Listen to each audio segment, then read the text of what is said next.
ஒரு மாதம் சும்மா கிடந்தேன். ஒரு பயலும் கண்டுக்கல. என்னடா அது, அட்லீஸ்ட் ஒரு வணக்கம் கூட வைக்க மாட்டாங்களா தோணுச்சு. சரி, ஒரு பைக் வாங்கிவிடுவோம் அப்படின்னு சொல்லிட்டு ஒரு பைக் வாங்கி ஓட்டிகிட்டு போனேன். நடந்து போகிறவங்களாம் வணக்கம் வச்சாங்க. தம்பி தம்பின்ட்டு. என்னடா அது சம்மந்தம் இல்லாமல் வணக்கம் வைக்கிறாங்க தோணுச்சு. 3வது நாள், தம்பி கொஞ்சம் அந்த இடத்துலேருந்து விட்டுருப்பா அப்படின்னாங்க. ஓ, விட்டுறலாம் சொல்லி விட்டேன். அப்புறம்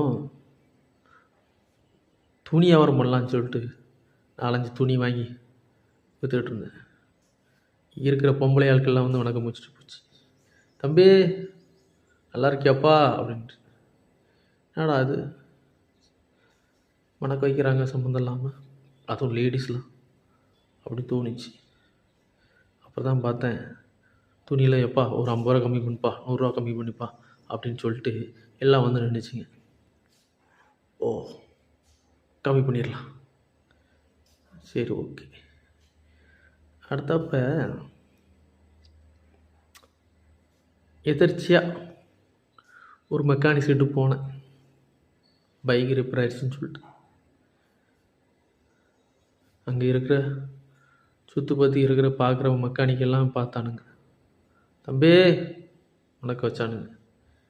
என்னடா மெக்கானிக்கர்லாம் வணக்கம் வைக்கிறான், நம்மளும் எல்லாம் சர்வீஸும் பண்ணுவோம்ப்பா, அங்கே வாப்பா ஒரு நாள். ஓ, பண்ணிடலாங்க. இங்கே மொத்தத்தில் எனக்கு வணக்கம் வைக்கலாங்க. நான் ஒன்றும் பண்ணேன் பார்த்துங்களேன், ஒரு செயல், அந்த செயலுக்கு உண்டான வணக்கம் தான் அது எல்லாமே.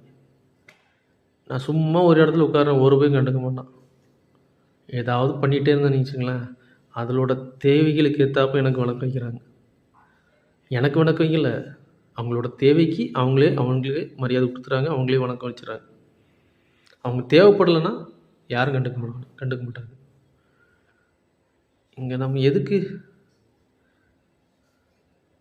தேவைப்படுறோமா இல்லையா, அதான் மேட்ரு.